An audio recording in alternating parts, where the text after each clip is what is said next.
छोटे बिजनेस या फ्रीलांसिंग में टैक्स का हिसाब किताब रखना हम सब जानते हैं एक बड़ा सिरदर्द है। इसी काम को आसान बनाने के लिए सरकार एक स्कीम लाई, प्रिजम्प्टिव टैक्सेशन, यानी सेक्शंस 44AD और 44ADA। अब सुनने में तो ये बहुत बढ़िया लगता है ना? लेकिन ये चुनना एक ऐसा स्ट्रेटेजिक फैसला है जो या तो आपका कंप्लायंस का बोझ हल्का कर सकता है या फिर आपकी जेब पर काफी भारी पड़ सकता है। तो इस पूरी बात का निचोड़ बस एक ही सवाल में है। स्क्रीन पर देखिए, आपका असली मुनाफा और सरकार का माना हुआ मुनाफा। अगर ये एक फर्क समझ आ गया तो समझिए कि अपने लिए सही फैसला लेना आसान हो जाएगा। यही वो एक लाइन है जो तय करेगी कि ये स्कीम आपके लिए फायदेमंद है या नुकसानदेह। तो चलिए इस फैसले तक पहुंचने के लिए हम इसे 5 हिस्सों में समझते हैं। सबसे पहले ये स्कीम असल में है क्या, फिर देखेंगे क्या आप इसके लिए एलिजिबल भी हैं। तीसरा, इसका सबसे बड़ा फायदा क्या है जो सबको अट्रैक्ट करता है। चौथा, वो कौन सी आम गलतियां हैं जो महंगी पड़ सकती हैं। और आखिर में इन सबको मिलाकर अपने बिजनेस के लिए सही फैसला कैसे लिया जाए। तो सबसे पहले ये प्रिजम्प्टिव टैक्स चॉइस है क्या? असल में ये सरकार का एक तरीका है छोटे टैक्स पेयर्स की जिंदगी को थोड़ा आसान बनाने का। इसका कॉन्सेप्ट बहुत ही सीधा है। सरकार कहती है, देखिए, आप अपने सारे खर्चे, सारी बिक्री का लंबा चौड़ा हिसाब किताब मत रखिए। हम आपके कुल टर्नओवर पर एक तय परसेंटेज को ही आपका मुनाफा मान लेंगे और बस उसी पर टैक्स ले लेंगे।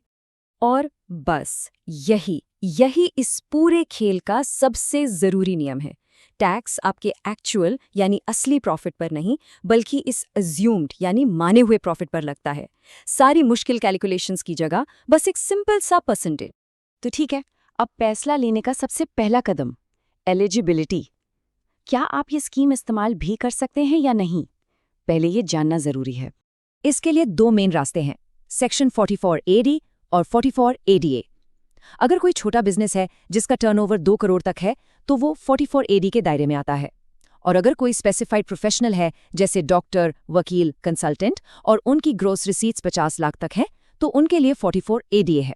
जैसा कि आप देख सकते हैं, दोनों के लिए प्रॉफिट रेट भी बिल्कुल अलग है।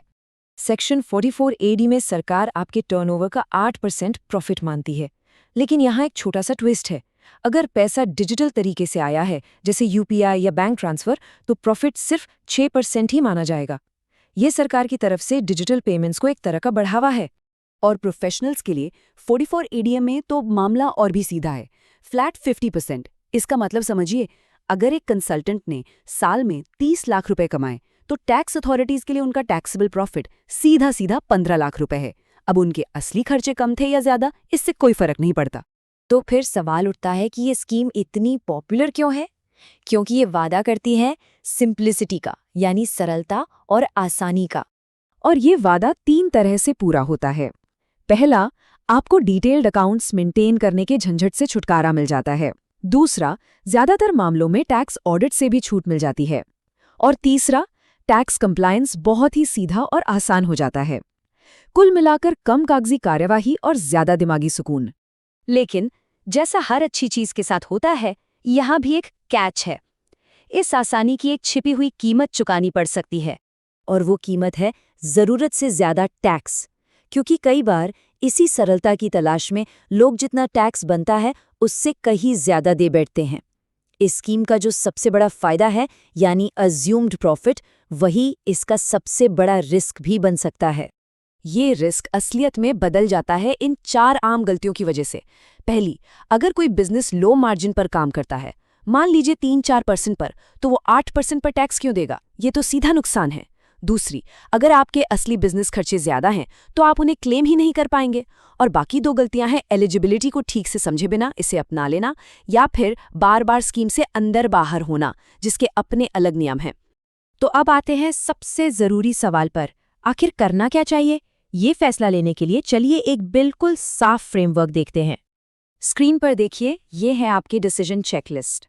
प्रिजम्प्टिव स्कीम आपके लिए तब है अगर आपका असली प्रॉफिट मार्जिन सरकार के 6, 8 या 50% के रेट से ज्यादा है और आप कंप्लायंस के झंझट से बचना चाहते हैं। लेकिन इस स्कीम से दूर रहना ही बेहतर है अगर आपके खर्चे ज्यादा हैं और प्रॉफिट मार्जिन कम है, या आप पहले से ही डिटेल्ड अकाउंट्स रखते हैं। सीधी सी बात है, सिर्फ आसानी के लिए ज्यादा टैक्स क्यों देना? तो आखिर में बस एक बात याद रखिए, प्रिजम्प्टिव टैक्सेशन कोई टैक्स बचाने का शॉर्टकट नहीं है। ये एक स्ट्रेटेजिक यानी सोचा समझा फैसला है। इसे चुनने से पहले अपने बिजनेस के नंबर को ईमानदारी से देखना बहुत जरूरी है। मैं आपको इसी सवाल के साथ छोड़ता हूँ। अगर किसी बिजनेस का असली मार्जिन सिर्फ 5% है, तो क्या 8% पर टैक्स देना समझदारी है? या अगर आप एक प्रोफेशनल हैं जिसकी 60% जेन्युइन खर्चे हैं, तो क्या आप 50% प्रॉफिट पर टैक्स देंगे? सोचिए, इसका जवाब ही आपका सही फैसला है।